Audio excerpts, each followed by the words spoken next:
Labas, ar žinai, koks sporturistas yra pats geriausias šiai dienai? Nežinai? Sufleruosiu. Ar žinai, koks dabar jau? Va tako naš? Vo. A ne? A supratom mes viens kiek. Tereriau. Nu, darelį, neįsižeis, kad čia tik patrolinau, žinai tu mane. Foyater štuka 300.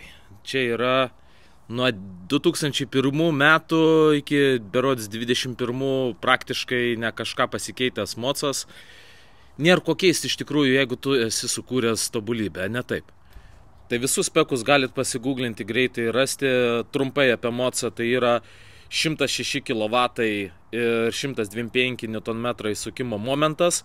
Pas naujesnius truputėlį jo daugiau ir jis yra čiučiut greitesnis, bet iš esmės, kaip jisai buvo pradėtas 21 metais gaminti, iki ten 21 ar iki kelintų ten jisai gamintas, nelabai kas ir pasikeitė. Tam tikrų updeitų yra, tikrai verta pirkti tuos naujesnius modelius, kaip pavyzdys dėl visiems žinomo pirmos generacijos kaistančio klyno. Bet iš esmės tas mocas yra antiek gerai padarytas Yamahos, kad toliau Yamaha neišradinėjo tiesiog dviračių. Svoris jo yra 290 kg, nu ir aišku tenais plius minus pagal komplektaciją, bet tai yra tikras grinaveislis sporturistas, kilometrų žudikas, dėl to, kad jisai yra labai patogus, feiringinis, manevringas. Tas svoris jo iš esmės nesijaučia, galbūt jį jau tik kai reikia pastumdyti po garažą, bet tik tais tada. Pakankamai žemas, kad būtų ir žemam vairuotojui tinkamas, perdarius sėdynę, va kaip šiuo atveju yra už manęs esančiame, jisai ir aukštesniam vyrukui pilnai tinkantis mocas, ir su lengvai pamodifikuota sėdynė tu su juo gali ir 1500 kilometrų į dieną sukti ir problemų nebus. Apie variklio charakteristikas, nu tai yra tiesiog torko mašina. Jisai nuo pat žemiausių iki pat aukščiausių sūkių kabina, smagus daiktas, nereikia tenais jo labai gręžti, norint įvažiuoti su dama važiuojant kažkur tais į kalną. Turi reguliuojamą stiklą elektrą, aišku, jeigu kada žiūrėsit pirkti Foyaterą, tai žiūrėkit į vienintelį dalyką, ar reguliuojasi priekinis stiklas. Jeigu nesireguliuoja, nepirkit, nes tai yra vienintelis dalykas, kas tame moce gali sugesti. Na čia aš aišku truputėlį šaržuoju, bet esmė tokia. Jeigu norėtumėt tokiam mocui už kalę nusipirkti variklį, 300 eurų ir jūs randat. Ir jų pilna tų variklių. Dėl ko? Dėl to, kad jie niekam yra nereikalingi. O kodėl nereikalingi? Dėl to, kad negenda. Tai būtent šitas modeliukas už manęs yra tas jau pereinamasis variantas su truputėlį updeitų. Šitam moce dabar jau yra padarytas šildingas sudėtas, ką irgi visiems rekomenduoju tų visų pirmukų savininkam susidėti. Tiesiog nusiperkat, susiklijuojat bitumą po baku ir jums tada nedegs klynas karštą vasaros dieną važiuojant. Čia yra viena iš problemyčių pas tos pirmųjų generacijų modelius, naujesni jau yra updeitinti ir viskas ten yra čiki.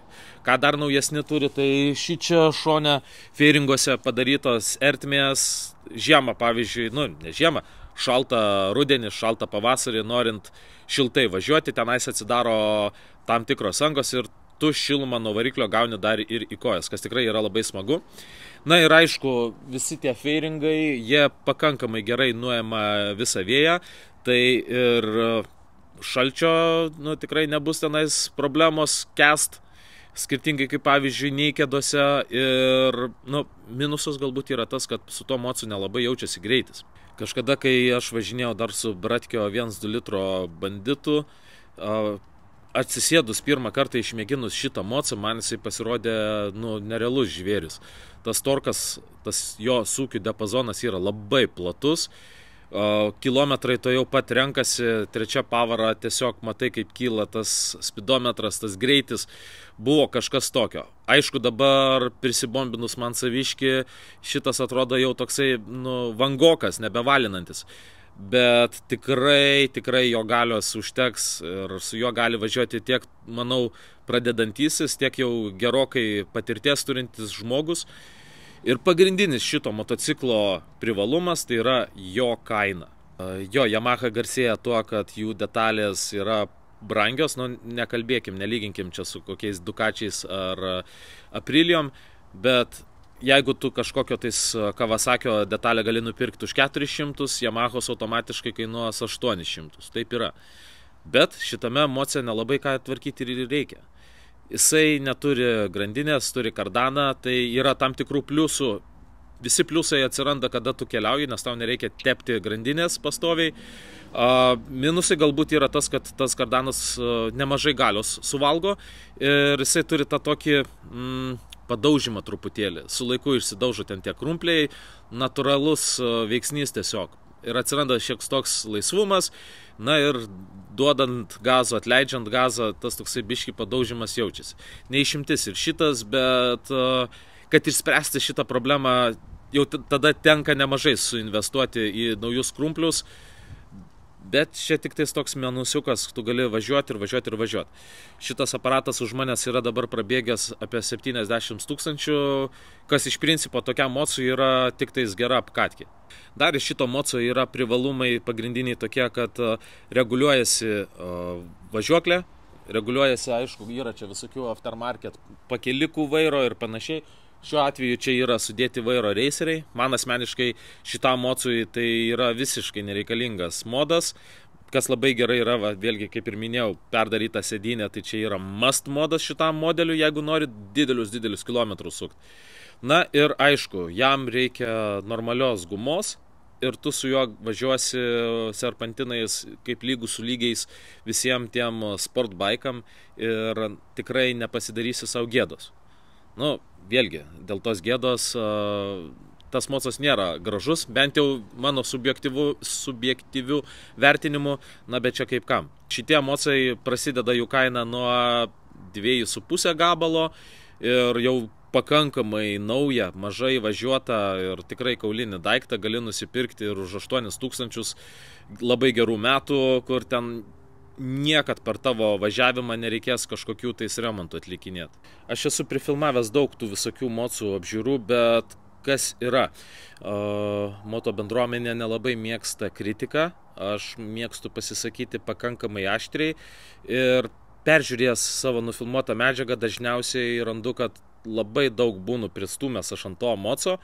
Jeigu tai naujas mocas, va kaip pavyzdys, dariau apžvalgą Ducati Multistrados naujosios, kada jinai tik tai tapo geriausiu metų motociklu.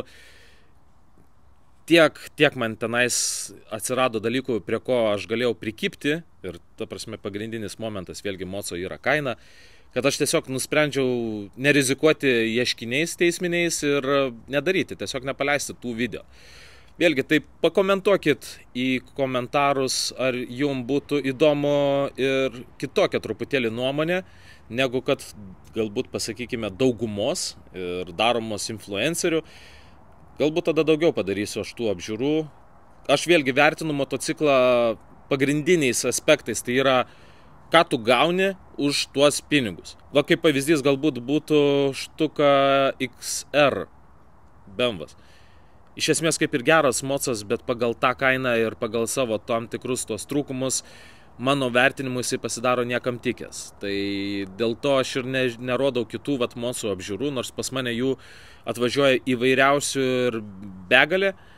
Tai aš dabar padarysiu galbūt tik tais tų, kurie man asmeniškai patinka, kuriuos aš iš esmės pirkčiau. Tai va dabar norėčiau dar pakalbėti apie mitus, apie kitų žmonių subjektyvę nuomonę, neparemta mokslu, neparemta faktais, bet tiesiog va, tai toks įsivaizdavimas ir kaip gimsta mitai. Nu, kaip pavyzdys, jau manęs klausė, sako, o tai kaip šito moco valdomumas yra tenais didesniais greičiais, jeigu pasikrauni galinę daiktadėžę, ar tenais jisai valdosi, ar jisai ten nenori pargriūti ir panašiai. Įsisąmoninkit vieną kartą ir visiems laikam, kad jeigu pas mocą yra gera važiuoklė, gera geometrija, jisai, kad ir koks jisai bebūtų, jisai važiuos gerai, jisai važiuos kaip prikaltas prie kelio. Taip yra, taip veikia giroskopai. Pas mocą 2 ratai, kurie veikia kaip giroskopai.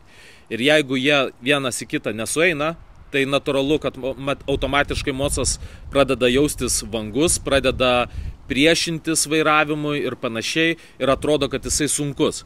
Šitas mocas iš tikrųjų nėra lengvas. Tu jo į antrą aukštą į namus neužsineši.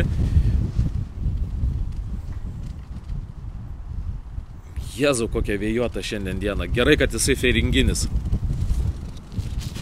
Tai šiandienai prasitestavimui, kad paneigt tą mitą apie labai kažkaip tenais besikreipantį tą motociklą, tą rėmą, prisikrausiu į centrinę dėžę plytų, dar visokių šmutkių, kad tikrai būtų daug svorio. Šausiu kokį, gal nenuluščiai, nuo 20-30 kg, bet pabandysiu ir startuoti su juo agresyviai, pasižiūrėsiu, ar jisai nelinkęs ten persiverst, galbūt nežūsiu.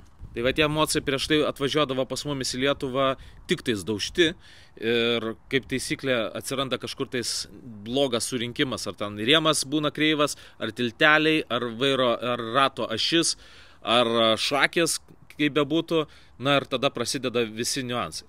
Su šitu aparatu irgi buvo pavargę priekiniai amortikai ir jisai irgi toksai vangokas buvo, taip keistokai valdėsi.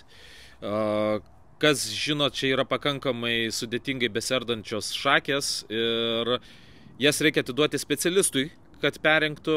Patys jeigu darysit, tai taip užsirausit, kad gali tekti netgi naujas šakes dėti. Tai aš to nepatariu, bet visiems rekomenduoju, jeigu mocas jau yra daugiau nubėgęs, persirinkit priekinės šakes, tada pajusit šito motociklo valdymo malonumą. Tai šitas Fajeteras pas mane atvažiavo, kad aš jam perdaryčiau išmetimą, pagarsinčiau, saikingai išsimatuoti reikės, kad neviršytų decibelų ir kad būtų sodrus žemas garsas. Sakoma, kad šitam mocui nepadaromas yra išmetimas, jokius aftermarketus tu bedėdamas gražaus garso neišgausi, na pasižiūrėsim, kaip man seksis. Ir aš jau su juo esu prasivažiavęs. Tai galiu pasakyti, kad jame viskas yra tvarkoj, jisai tikrai labai stipriai prižiūrėtas, tai dėl to galima drąsiai bandyti jį ir guldyti posūkiuose, ką ir pabandysiu padaryti. Tai kad čia tą svorį sugeneruot, pradėjau nešti plytas ir pradėjau galvoje skaičiuoti. Aš 100 kg sveriu, 6 plytos daugiau čia netilps, tai 30 kg, 130 kg, nu ir čia tas toksai palyginimai gal ir per mažas svoris. Tai tada nusprendžiau velniop tas plytas, varysiu aš ir pasimsiu agnytę ir bus 289 kilai.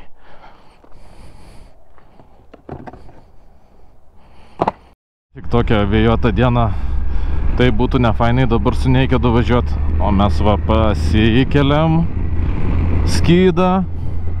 O, šį čia visiškai ramekas, jokio vėjuko. Šiandien iš tikrųjų labai šalta, dėl to hot gripsai dirba. Reikia apšildyti bent kažkiek tas padangas, prasivažiuoti iš karto nepulsiu posūkiuose labai stipriai, testuoti aš to mocu. Tai iki Kačerginės Nemuno žiedo važiuojant, manau, pilnai užšils tos padangos. Na ir pratestuosim, kaip jisai valina, aišku, tik tais Kačerginės Nemuno žiede, dėl to, kad tai yra uždara ir saugi trasa.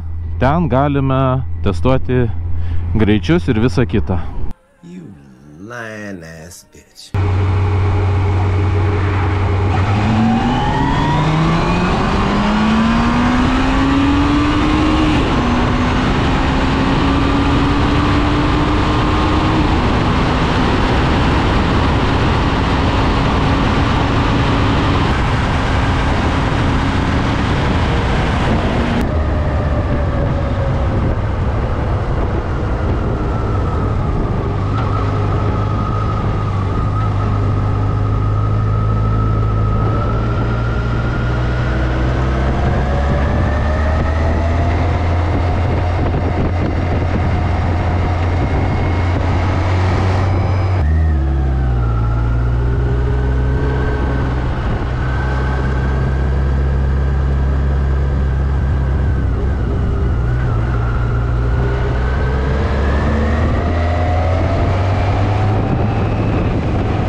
Tai ką aš noriu įrodyti? Nieko aš nenoriu įrodyti, aš tik tais noriu jums pasakyti, kad mocas jums visiškai turi būti neaktualu, ar jisai yra sunkus ar nesunkus.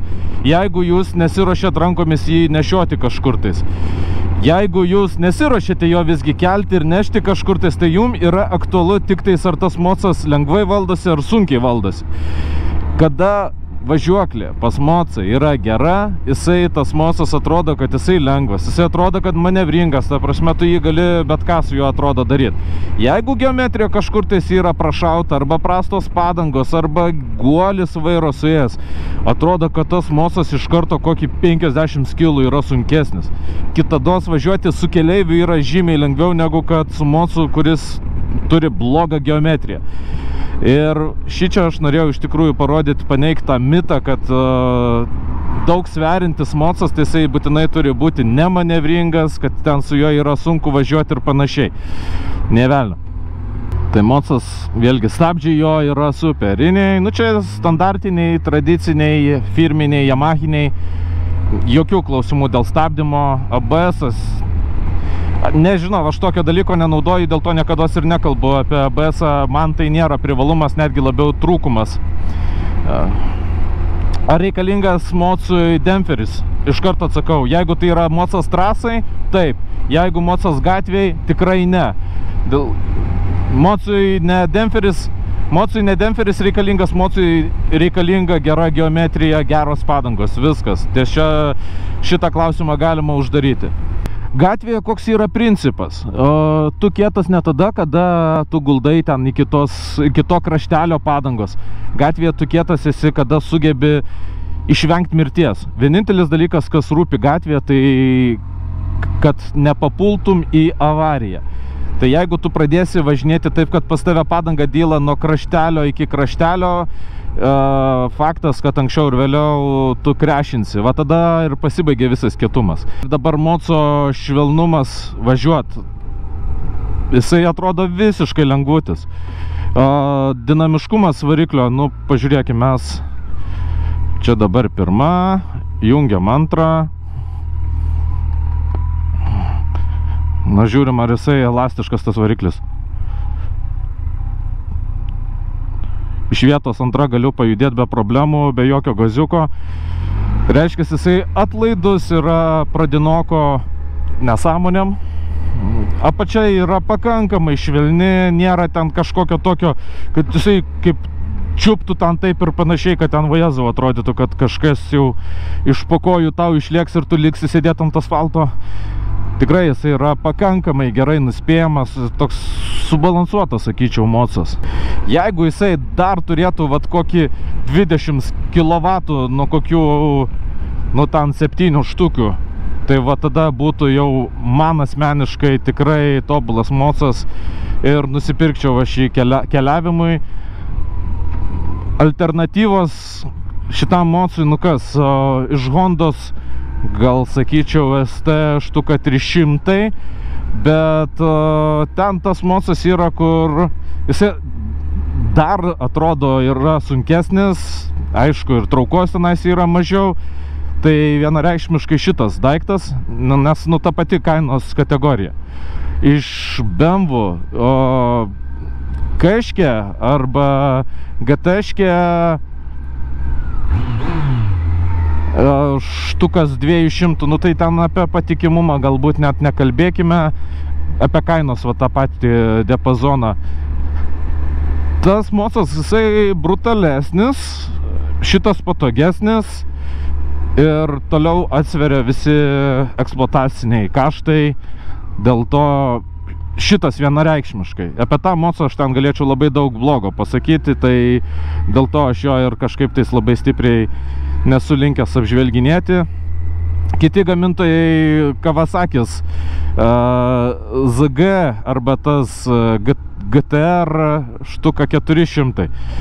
Nu tenais jisai dar didesnis, dar masyvesnis, kad ten kažkaip labai geriau jisai trauktų, nu nėra taip. Šito galbūt kaip tik tas toksai torkas yra nuo žemiau, jisai smagiau važiuoja, tai kaip sporturistas šitas daiktas tikrai yra man asmeniškai smagesnis ir kaina šito tikrai yra geresnė. Ir Kawasakis kur kas lepesnis. Dar galima būtų sakyti, kad GSX-as štuka 250 eitų į tą kompaniją. Gal irgi patikimas, irgi smagus, torko jisai ten turi pakankamai, bet man asmeniškai šitas yra fainesnis, jisai turi daugiau vatų. Torko irgi man toks jausmas, kad turi daugiau.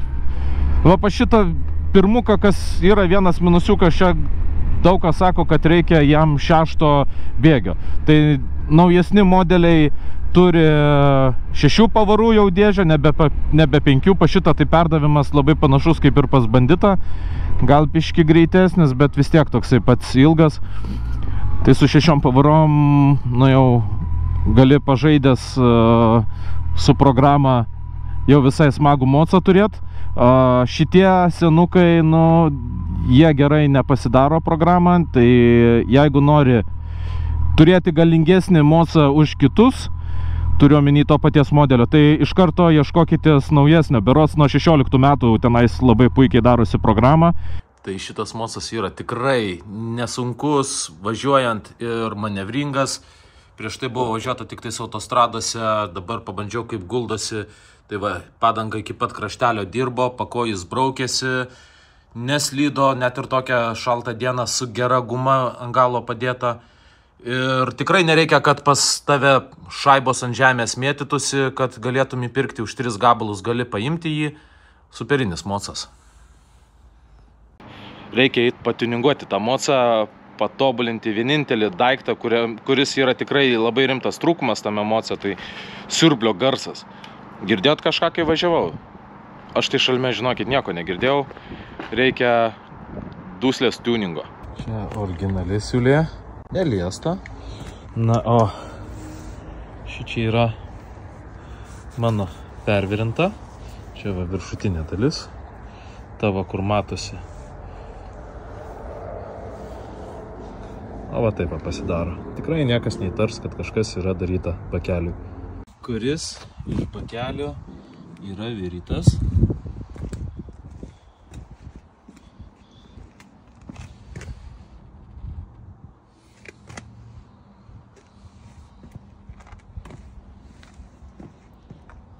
Nu, ir nepasakysi, kad kažkas daryta. Prieš modifikacijas dirba kaip siurblys.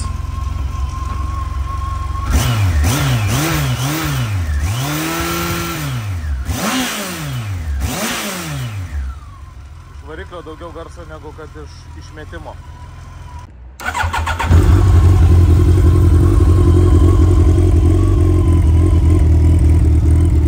Nu, čia dabar po perdarimo tai geriausia klausyti, aišku, ne per telefą, per kolonkės.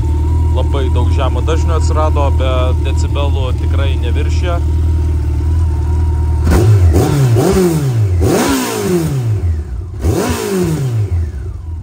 Garselis puikus.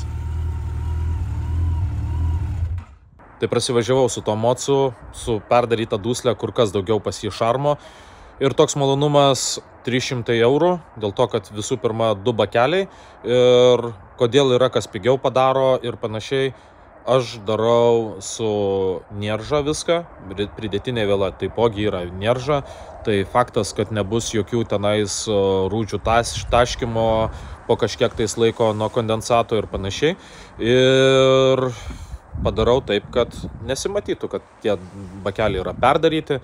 Darau tam tikrus modifikavimus, kaip pavyzdžiui šitam Fajoterui padariau gale maksimaliai didelį vamzdį, įfitinau. Ir ten milimetras į milimetrą turi pataikyti, kitu atveju originalus tas antgalis neužsidės ir bus sugadintas vaizdas.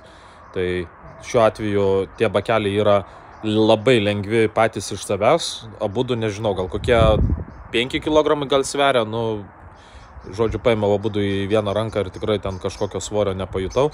Aišku, dabar dar išsimetė, tai dar kažkiek palengvėjo.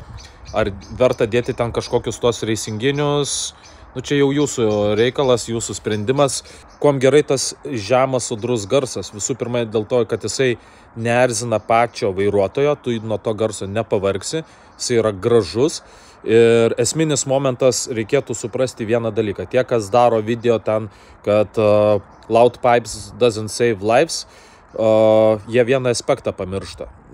Jo, galbūt mašinos jūsų neišgirs, ne galbūt, fūrų neišgirsta ir nepamato, tai jūs įsivaizduojat, kad mocą išgirs ir pamatys, ne velnio. Bet yra momentas, kada yra pėstieji. Dėl ko? Dėl to, kad man yra taip buvę, kad važiavau su savo Yamaha Versity, ten irgi siurblio garsas buvo, visiškai tylus daiktas. Ir vienas zombis su rageliu rankose tiesiog random sugalvojo išeiti į gatvę. Jisai manęs neišgirdo ir vos po ratais man nepalindo, vos sustabdžiau. Kada perdariau išmetimą, kada jisai pradėjo tas mocas girdėtis, tokių dalykų daugiau nebuvo nutikę. Tai jeigu sakot, kad garsios triūbos nesaugo gyvybių, tai pabandykit ant 60 pasiimti pėsčiąjį ir pasižiūrėkit, kas jam bus. Iš tikrųjų ir jum kažkas tikrai bus, lūš koks vienas kitas kaulas. O pėsčiajam turbūt ne taip gerai, kaip jum pasibaigs. Ir dėl to aš visą laiką rekomenduoju truputėlį pasigarsinti, bet nebūti tais tokiais mažvaikiais, kur kiauras dūdas pasidaro, po to vargsta su tech praėjimo, po to kiekvieną kartą prigauti per apžiūras gatvėje pareigūnų kreipiasi pas mane, kaip čia padaryti tą silencerį, kad praseit vėl per naują tech apžiūrą. Jo, per video nesimatys, bet jau visiškai sutemo, laikas varyti namo. O jūs būtinai uždėkit laiką ir pakomentuokit. Heitas mielai laukiamas komentaruose, klausimai taipogi. Kažkiek tas komentavimas padės mano video sklaidai, tai komentuokit, laikinkit, subscribinkit ir susimatysim kitose video.